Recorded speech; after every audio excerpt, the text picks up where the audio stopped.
కీర్తనలో ఈ దావీదు భక్తుడి యొక్క కీర్తన. ఈ భక్తుడు నా ప్రాణము దేవుని నమ్ముకుని ఎలాగనట మౌనముగా ఉన్నది, ఆయన వలన నాకు రక్షణ కలుగు.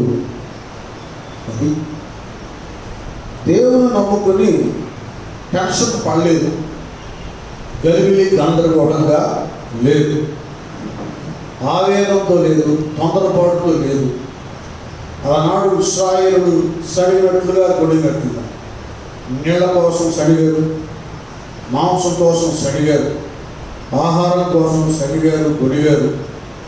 ఎర్ర సముద్రం అడ్డం వచ్చినప్పుడు బాబు ఏమవుతుందోనని అక్కడ టెన్షన్ పడ్డారు.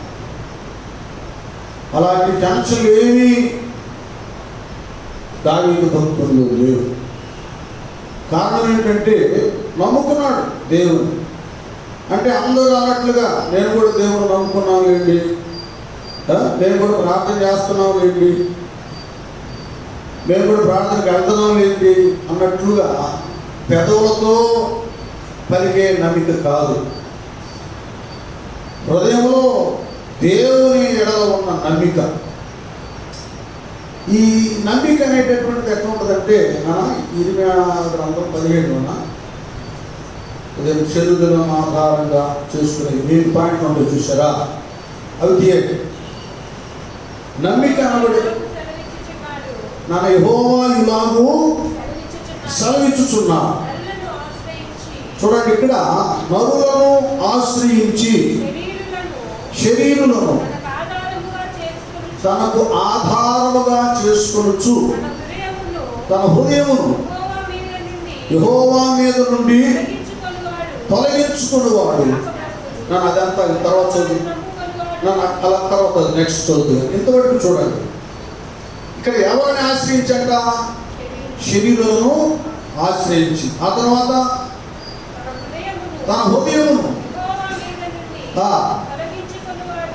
తొలగించుకునేవాడు. చూడండి, శరీరులను ఆశ్రయించి వాళ్ళ సహాయం కొరకు, ఆదరణ కొరకు, మాకేం పర్వాలేదులే, మాకు ధనవంతులైన బంధువులు ఉన్నారు, అధికారులైన వారు ఉన్నారు, స్నేహితులు కదా, లేకపోతే మాకు ఈ యొక్క ప్రభుత్వ పరంగా కూడా ఎరిగినటువంటి వాళ్ళు ఉన్నారు, లేక మాకు ధనం ఉంది, లేక మా కుటుంబంలో అన్ని సమృద్ధిగా ఉన్నాయి, మా పిల్లలందరూ ఉద్యోగస్తులు, మంచి చదువులు అని ఇలాగూ ఒక పర్యాయం తెలియకుండానే దేవుడు నమ్ముకుంటున్నామని చెప్పుకుంటూ శరీరులను ఆశ్రయిస్తారు. అది శరీరులను ఆశ్రయిస్తారు. ఈవెన్ కష్టార్జితాల గురించి కూడా ఏమంటున్నాడు ఇక్కడ 108 నిశ్చయముగా నీ చేతులు కష్టార్జితాన్ని అనుభవిస్తావు.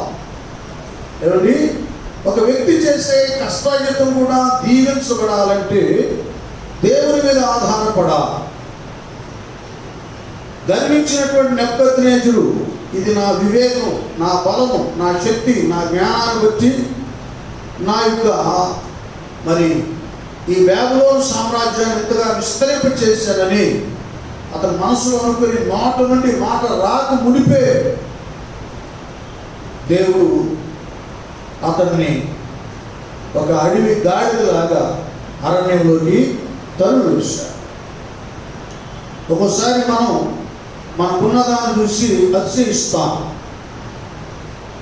ఇది నాకు ఎట్లయినా ఆదరణ అండగలుగు చేస్తుంది, దీనివల్ల నేను గొప్ప స్థితిని పొందుకుంటాను అనుకుంటా. ఇక్కడ ఈ ప్రవక్త అయితే మరి నరులను నమ్ముకొని ఆశ్రయించి యెహోవా ఎదురు తన హృదయాన్ని తొలగించుకునేవాడు. ఎవరట? అదే ఒక్కోసారి మన హృదయాలు ఎట్టిటో ఎవరెవరినో ఆశ్రయిస్తాం. నమ్మికంటే ఇవి కూడా మన పరీక్షలు చూసుకోవాలి. ఎన్నో హోదాలు ఆధిక్యత ఉన్నా కూడా దావీదు భక్తుల వలె కొందరు భక్తులు చాలా వాళ్ళు ఫోన్ చేస్తే చాలు వాళ్ళకి ఆ రికమెండేషన్ దొరుకుతుంది, ఆ రికమెండేషన్తో అది సంపాదించుకోవచ్చు. ఎవరితోనో మాట్లాడితే చాలు ఆ సహాయం పొందుకోవచ్చు. అయినా కూడా వారు దేవుని సన్నిధిలో విచారణ చేయకుండా, ఆయన సన్నిధిలో ప్రార్థన చేయకుండా, ఏమండి ఆయన మీద విశ్వాసం లేకుండా, దేవుని మీద ఆధారపడకుండా వారు ఏ పని ప్రారంభించరు. లోకంలో ఎంతో అధికారులు హోదా వాళ్ళకున్నా కూడా దేవుని ఎడల నమ్మిక విషయంలో మాత్రం ఆయన నమ్ముకున్నారు కనుక ప్రథమ స్థానం దేవునికే ఇస్తారు. అది భక్తి. ఏంటంటే ముందు మనం ప్రభు దగ్గర విచారణ చేద్దాం, ముందు ఆయన దగ్గర ప్రార్థన చేద్దాం, ముందు ప్రభువుకి అప్పగిద్దాం ఈ పని, ఈ కార్యం. పిల్లల చదువులే కానీ, ఉద్యోగాలే కానీ, వివాహమే కానీ, మరి ఏదే కానీ, భవిష్యత్తులో అన్ని విధాల ఆదరణ కొరకు, ఆశీర్వాదాల కొరకు, మేలు కొరకు దేవుని ఆశ్రయించేటటువంటి స్థితియే సరైన నమ్మిక. ఇప్పుడు కింద అంటాడు, ನಾನು ఇప్పుడు చదువుతాను. యెహోవాను నమ్ముకున్నవాడు ధన్యుడు. యెహోవా వారికి అది నమ్మిక అంటే ఎలా ఉండాలంటే దేవుడే షెల్టర్గా, ఆశ్రయంగా ఉండాలి. ఆశ్రయం అంటే చెప్పండి, మనం నివసించడానికి ఒక ఇల్లు. ఇది మన శరీరానికి, కుటుంబానికి ఆశ్రయం. ఉదయం నుండి సాయంకాలం వరకు ఎక్కడికి వెళ్ళినా సాయంకాలం గూటికి చేద్దాం. నాకు ఒక ఇల్లు ఉంది, అక్కడికి వెళ్ళిపోతాను, అక్కడ ఆహారం సిద్ధపరుచుకుంటాను, అక్కడ అన్ని కార్యక్రమాలు కూర్చొని విశ్రాంతి తీసుకుంటాం అనేటటువంటిది భౌతికంగా ఎలా ఉంటుందో మనకు నిత్యము దేవుడే ఆశ్రయముగా ఉండాలి కదా. మన ఆహార విషయంలో మా అనుదిన ఆహారాన్ని దయచేవాడు నా ప్రభువారే. మన ఆరోగ్య విషయంలో ఆయన యెహోవా రాఫా, స్వస్థపరుచువాడే ఉన్నాడు. మన ఆర్థిక సంబంధమైన విషయంలో ఆయన ఎబెనేజర్, మాకు సహాయకుడు. ఏమండి, ఇలాగ అనేక విషయాలు ఉన్నాయి. అన్నిట్లో కూడా మాకు ఆలోచనకర్త, మాకు ఆదరణ, మాకు అండ, ఆయనే మాకు వెలుగు, మాకు రక్షణ. సమస్తమైన ప్రతి గడియలో దేవుని ఆధారంగా చేసుకొని ఆయనని ఆశ్రయ దుర్గంగా చేసుకునేటటువంటి మనసు, పరిస్థితులు భక్తుల్లో కలిగినప్పుడు అది అసలైన సిసలైన నిజమైన దేవుని యందు నమ్మిక. స్తోత్రం, హల్లెలూయా. అది నమ్మిక. ఈ నమ్మిక ఈ భక్తులకి ఎంత ఆధిక్యతను, ఘనతను కలుగు చేసుకుందంటే వీళ్ళ పరిస్థితి ఇప్పుడు కింద అద్భుతంగా చెబుతారు. చదువునా వాళ్ళు అలాగే ఉంటారు. దేవుడు నమ్ముకున్న ఈ నమ్మిక, దేవుని ఎడల మనకున్న నమ్మిక పరిస్థితి ఎలా ఉంటుందంటే జలముల యొద్ద నాటబడిన చెట్టు వలె ఉండును. అది కాలవల యోనను, దాని వేళ్ళు తన్నును, వెట్టగలిగిన. అది అలా ఉంటాను. ఎక్కడంతా ఇది నాటబడుతుంది? జలముల యొద్ద. దాని వేళ్ళు ఎక్కడ తమ్ముతాయి అంట? నీ కాలువల ఊట, ఆ ఊట దగ్గర ఆ యొక్క వేళ్ళు ఉంటాయి.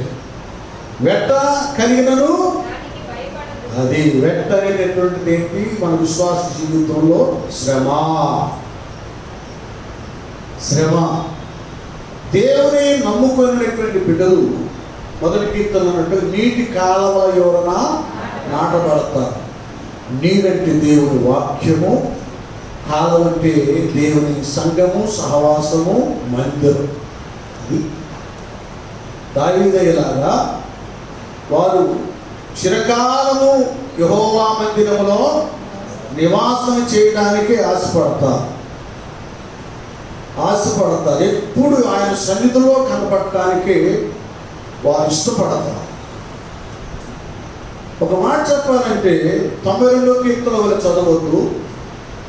వారు యెహోవా మందిరములో నాటబడిన వారై దేవుని ఆవరణములలో అదే వర్ధిల్లుతారు. దేవుని ఆవరణము, దైవ సన్నిధిలో నాటబడే పరిస్థితి ఉంటుంది దేవుని యందు నమ్మిక కలిగిన వారికి. నీరు అనగా దేవుని వాక్యం. వాక్య జలములో వారు మునిగి లేస్తుంటారు. ఒక మాట చెప్పాలి, నీళ్లు చూడండి, మామూలుగా భౌతికంగా మనం చెప్పుకుందాం, ఏ ప్రాంతంలో నీళ్లు సమృద్ధిగా ఉంటాయో, కొన్ని ప్రదేశాలు రాయలసీమ, కొన్ని ప్రదేశాలు అన్నమాట. ఆ టీవీలో నాకు ఆ విషయాన్ని చూస్తుంటే ఏదో ఊరు చెప్పారు, అసలు వర్షాలే సరిగా పడమంట. మరి సంవత్సరం ఏదో అద్భుతంగా వర్షాలు బాగా పడ్డాయి ఈ ప్రాంతంలో చెప్పుకుంటున్నారు. కొన్ని ప్రదేశాల్లో పంటలు వర్షాధారపు పంటలు, వర్షం వస్తేనే పంటలు పండుతాయి, లేకపోతే పంటలు పండుతాయి. మరి ఇటు మనకు ఈ గుంటూరు జిల్లాలో పొన్నూరు, తెనాలి ఈ ప్రాంతాలు ఉన్నాయి కదా, చక్కటి కాలువలు ఉన్నాయి. ఆ సమయానికి ఆ పంట కాలువలు ఆ టయానికి వాటి లాగి వెళ్తారు, విడుదల చేస్తారు కదా. అలాగే మరలా గోదావరి జిల్లాలో ఈ ప్రదేశాలు చూడండి, కేరళ వైపు ఆ ప్రాంతాలు చూడండి ఎంత ఉన్నతంగా ఉంటాయో, చాలా అద్భుతంగా ఉంటాయి. సమృద్ధి నీళ్ళు ఉంటాయి, చక్కగా పంటలు పండుతాయి, ప్రదేశం అంతా పచ్చగా ఉంటుంది. పచ్చదనం ఏంటంటే మంచి ఆక్సిజన్, మంచి ప్రాణవాయువు ఆ చెట్టులో నుండి, మొక్కల్లో నుండి, వాటిలో నుండి వస్తారు. అది పీల్చి మనుషులు ఆరోగ్యదాయకంగా ఉంటారు. కారణం ఏంటంటే అక్కడ నీళ్లు ఉన్నాయి, నీళ్లు సమృద్ధిగా ఉన్నాయి కనుక పంటలు కానీ పాడి పంటలు ఏది ఉండదు. వాగ్దాన దేశంలో లాగా పాలు తేనెలు ప్రవహించే దేశంగా ఉంటుంది అన్నమాట. అలాగనే దేవుని యందు నమ్మిక అంటే ఆ నమ్మిక అనబడేటటువంటిది ఎలాగూ వ్యక్తులు భక్తులై వారిలో నిలకడగా నిలిచి ఉంటుందంటే, ఒకటి వారు దేవుని యొక్క మందిరంలో, సహవాసంలో, భక్తుల సమాజంలో నాటబడతారు. అది పరిశుద్ధులు ఉండేటటువంటి స్థలంలో దేవుడు ఉంటారు. ఎక్కడైతే ఇద్దరు ముగ్గురు నా నామమున కూడి ఉందరో వారి మధ్య నేను ఉంటానన్నా కదా. ఆయన మందిరంలో, నా మందిరం సమస్త జనులకు లేక అన్ని జనులకు ప్రార్థనా మందిరము అనబడును. కనుక ఆ కాలంలో ఆ మందిరంలో నాటబడతారు. ఆ పరిస్థితి చాలా ఉన్నతమైంది, మీకు తెలియదు కాదు. సమయం బాల్యంలోనే అందులో వేయబడితే మందిరంలో నాటబడితే యుక్త వయసు రాగానే, చిన్న వయసులోని బాల్యంలోనే దేవుని స్వరాన్ని విన్నాను. యుక్త వయసు రాగానే విగ్రహాల వైపు తిరిగినటువంటి ఇశ్రాయేలు హృదయాలన్నీ, మనసులన్నీ జీవము గల దేవుని వైపు త్రిప్పాడు.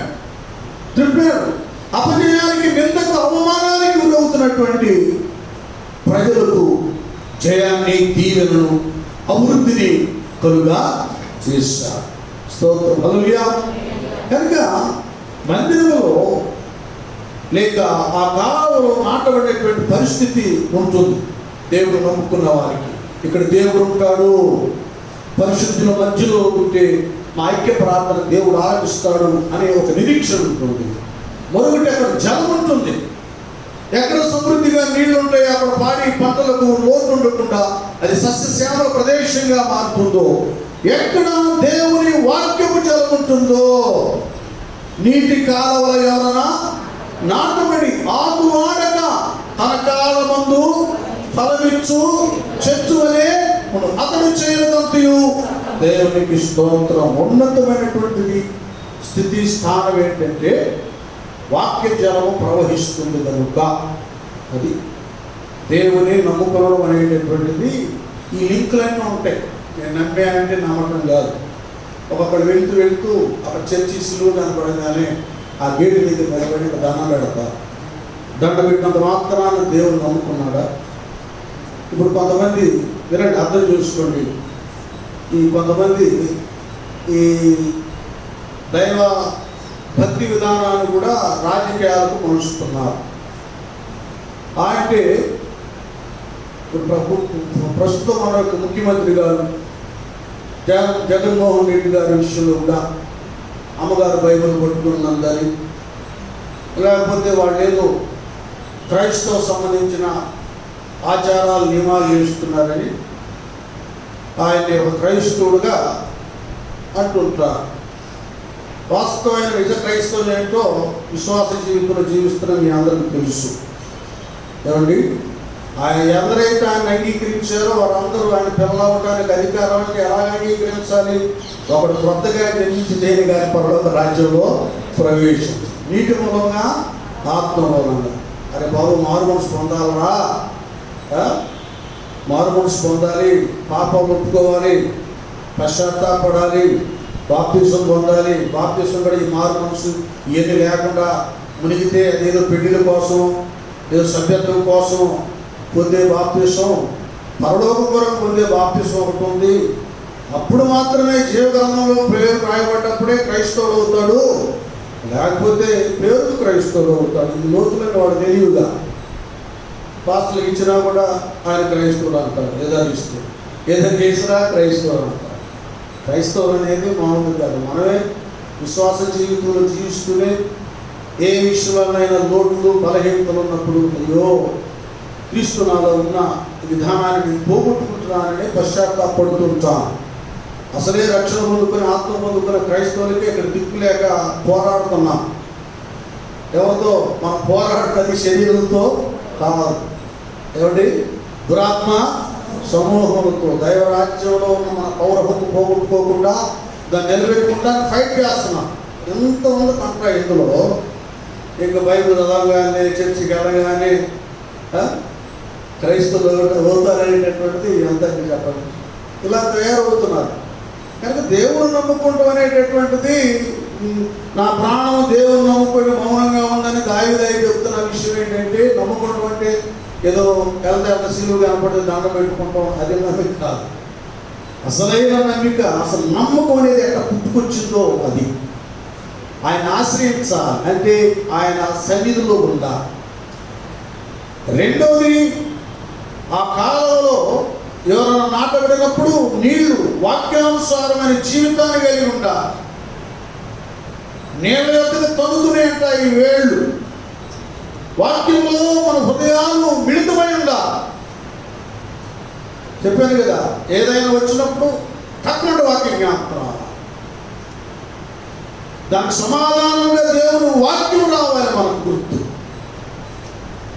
డబ్బులు కాదు, ఏం పర్లేదులే ఈ సమయంలో డబ్బులు ఆదుకుంటే, లేక ధనవంతులు కాదు, అధికారులు కాదు, వాగ్దానాలే జ్ఞాపకానికి అది. ఇక్కడ లింక్ ఏంటంటే, ఎందుకు ఈ నీళ్లు వాక్యం నమ్మిక దీనికి ఏంటి సంబంధం అంటే పెట్టాడుగా లింకు. వినుడు ద్వారా, చెప్పండి, వినుడు ద్వారా దేని గురించి? క్రీస్తును గుర్చిన మాటలు. క్రీస్తును గుర్చిన మాటలు వినుట ద్వారా మాత్రమే విశ్వాసము లేక నమ్మిక కలుగుతుంది. అది ఈ రెండు లింకులు ఉన్నాయి.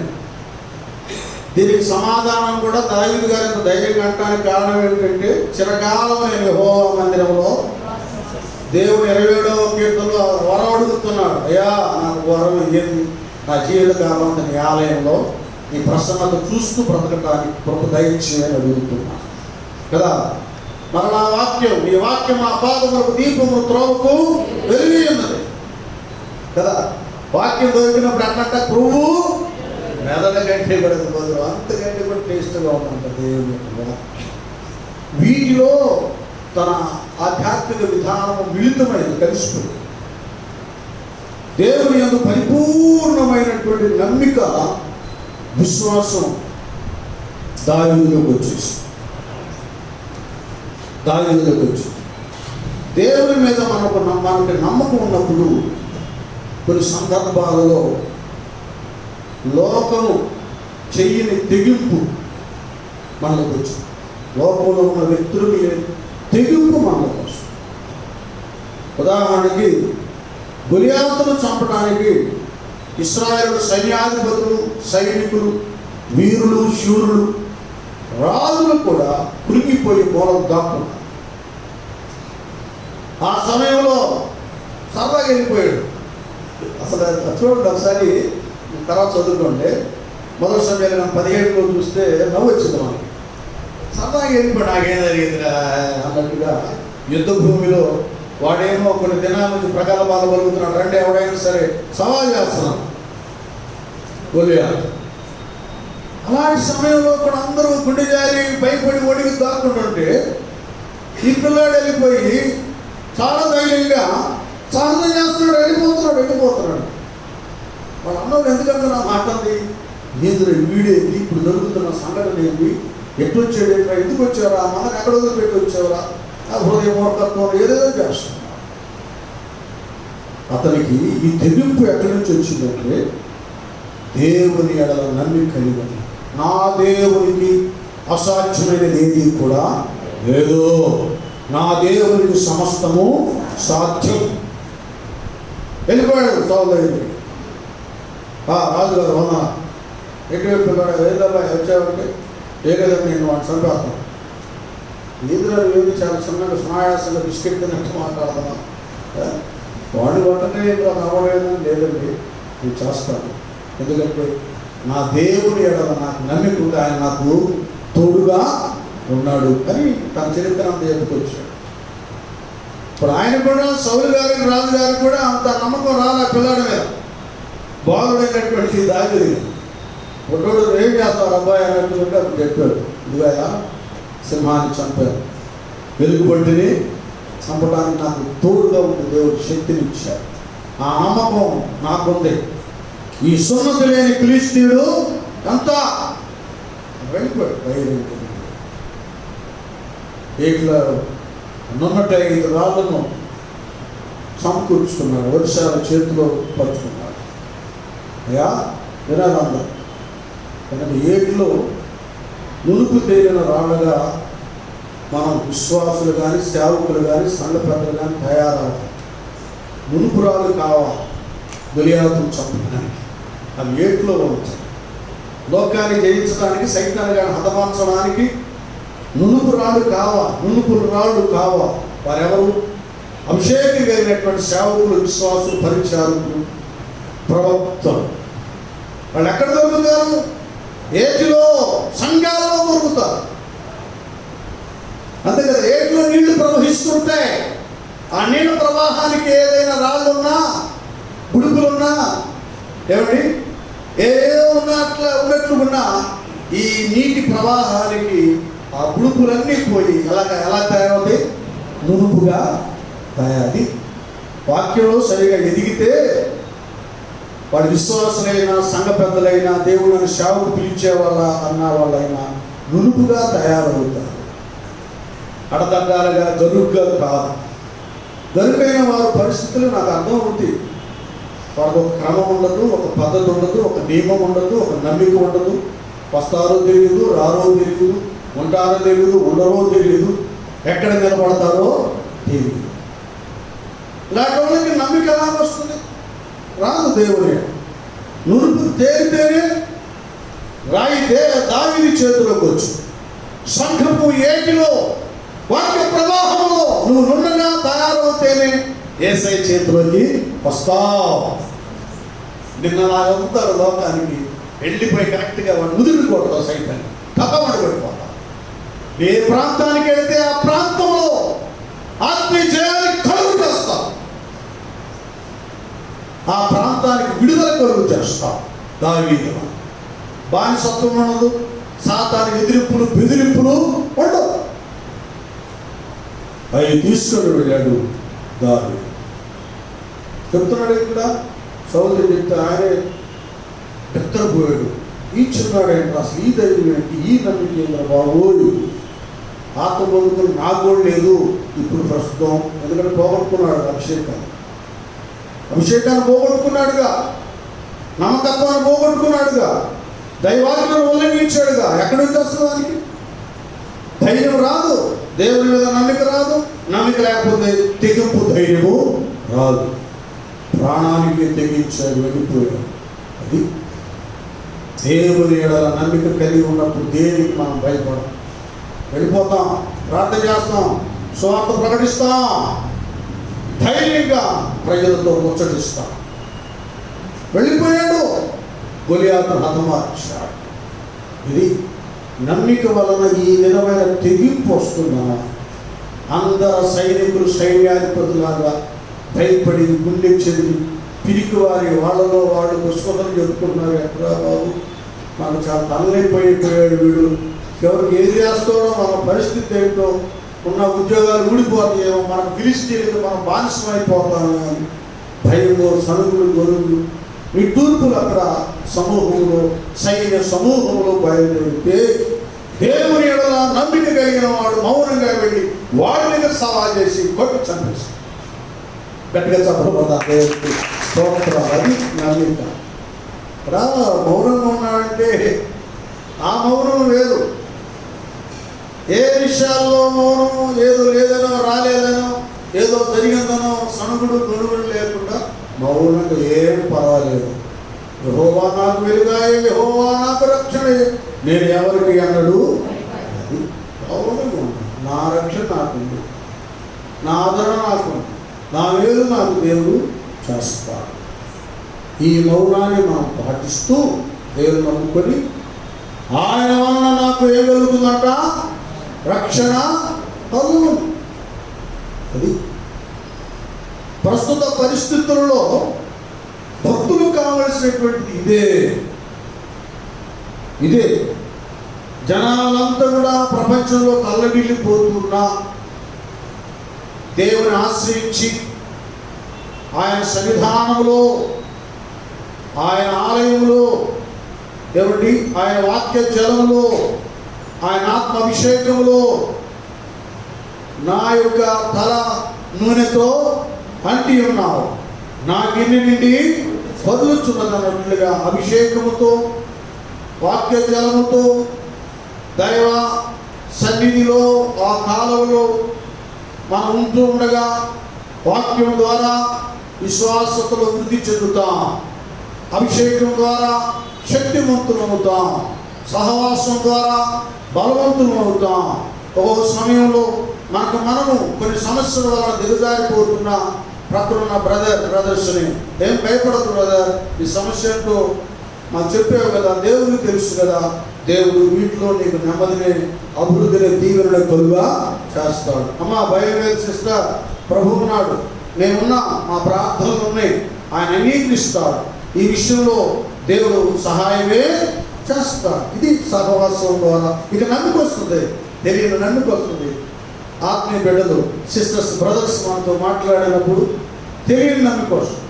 ఒక సందర్భంలో కొందరు బిడ్డలు నాతో మాట్లాడారు, ఏం లేదమ్మా, ఏం లేదయ్యా, నిజంగా చూడండి ఎట్లా మాట్లాడారు, నువ్వు తలుసుకుంటే అదేంటి అంతకంటే ఉన్నతమైన దేవుడు నీకు ఇస్తాడు. నేను చూస్తున్నాగా, నువ్వేం చేస్తే దేవుడు దానికి సహాయం చేస్తున్నాడు, ఏది చేస్తే ఆ కార్యాలు దేవుడు సఫలము చేస్తున్నాడు. ఒకసారి ఇది నేను చేయగలనా, ఇది కొనగలనా, ఇది పొందుకోగలనా అనేటటువంటిది నాలో వచ్చినప్పుడు, ఎప్పుడైనా ఫోన్లో కానీ ఎదురు తగినప్పుడు వారు మాట్లాడినప్పుడు ఎలాగో వారి మాటలను ధైర్యపరిచాడు.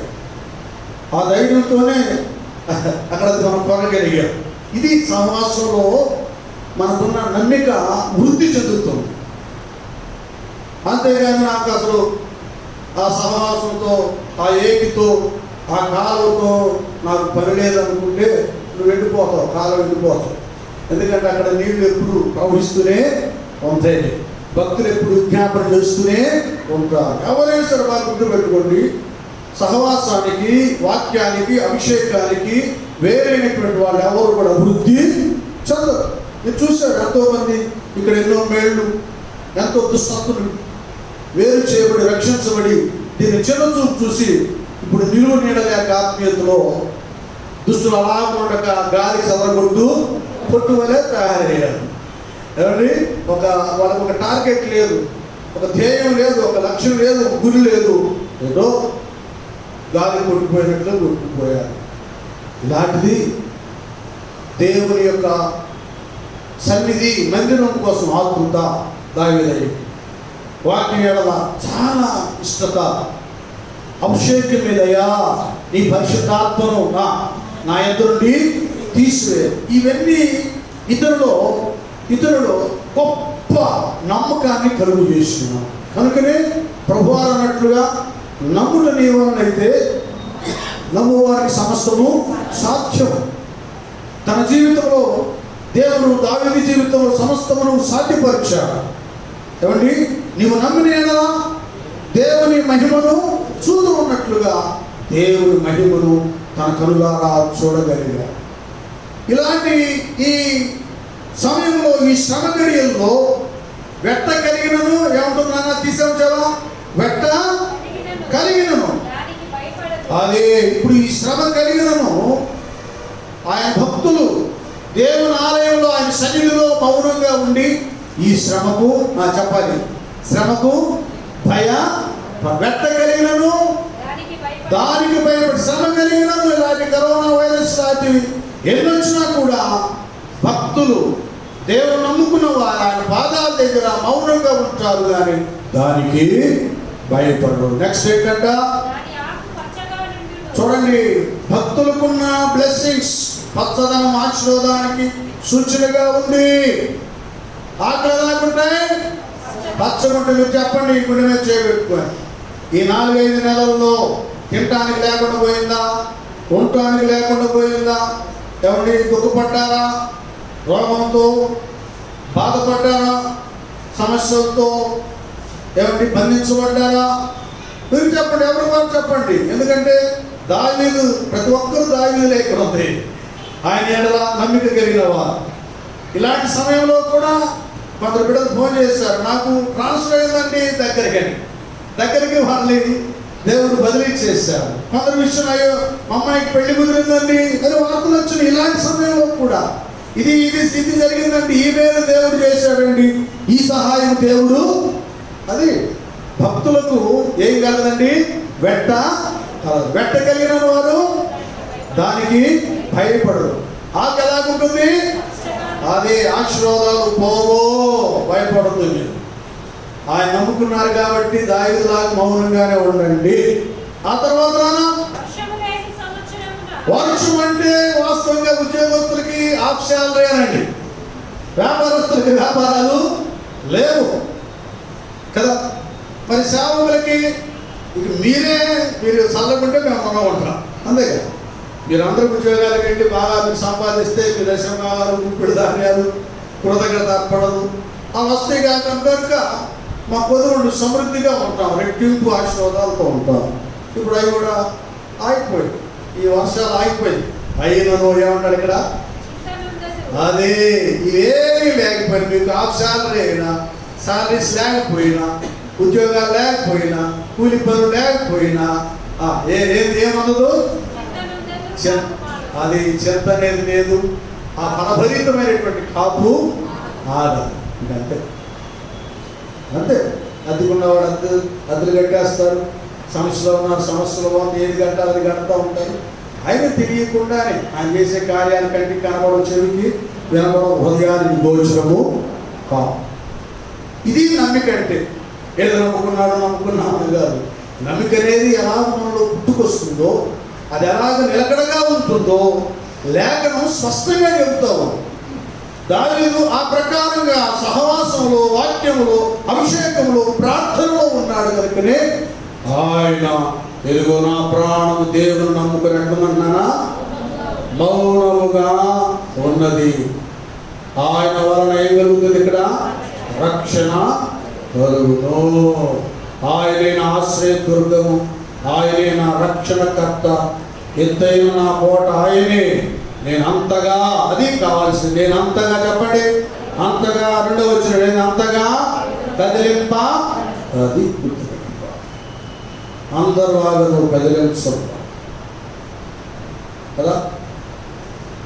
సియోనులో మౌనంగా ఉంటే ఏంటంట, దేవునికి స్థుతులు.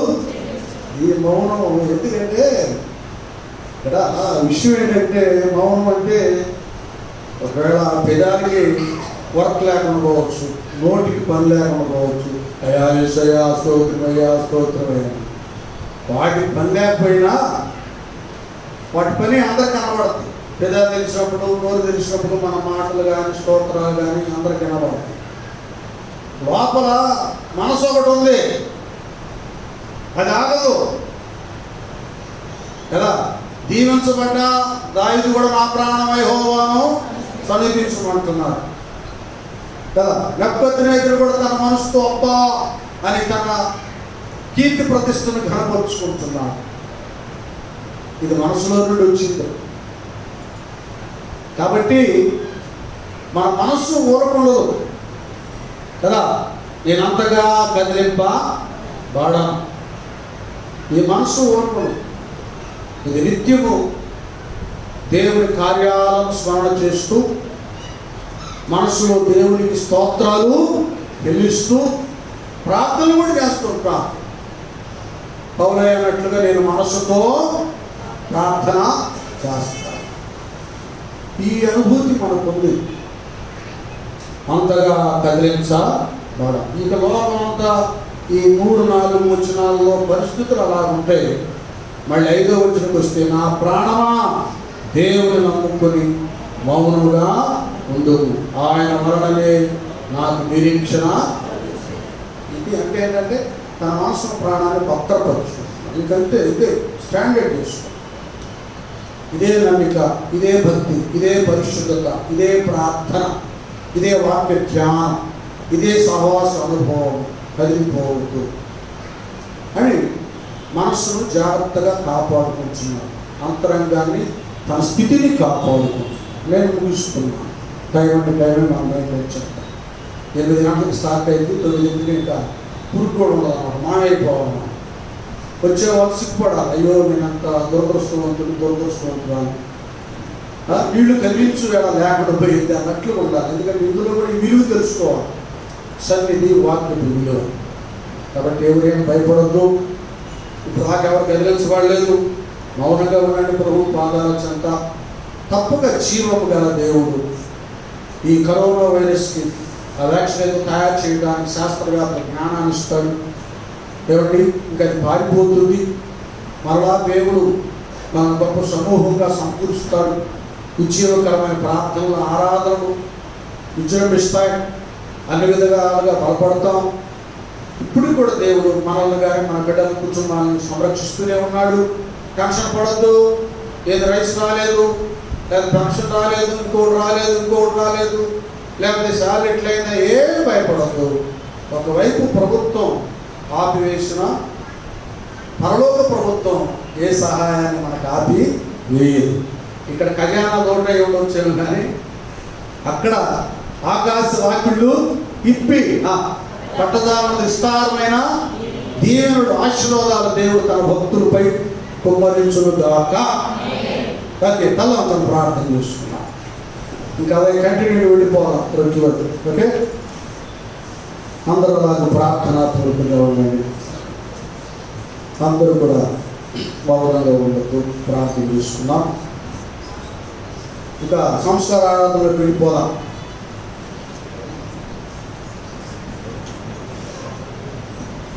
అందరూ కూడా హృదయాలు తెరిచి, ప్రభువా నిజమే నాయన, నీ సన్నిధిలో 62వ కీర్తనలో దావీదు వలె నా బ్రతుకును నిలబెట్టుకుంటాను కృపయ్య. ఒకవేళ నమ్మికలో వస్తున్న శ్రమను బట్టి నేను ప్రబలవుతున్నానేమన్నాడు, తీసేయని. అందరూ కూడా హృదయాలు తెరవండి, నోరు తెరిచి ప్రార్థన చేయండి. చిన్న మాట ప్రార్థన చేసుకుని ఇక మన సంస్కార ఆరాధనలు. పరమ తండ్రి స్తోత్రాలయ్యా, 62వ కీర్తనలో దావీదు భక్తుడు, నేను దేవుని నమ్ముకుని, నా ప్రాణము దేవుని నమ్ముకుని మౌనముగా ఉన్నదని, ఆయన వల్లనే నాకు రక్షణ కలుగుతుందని ధైర్యంగా చెబుతున్నాడు.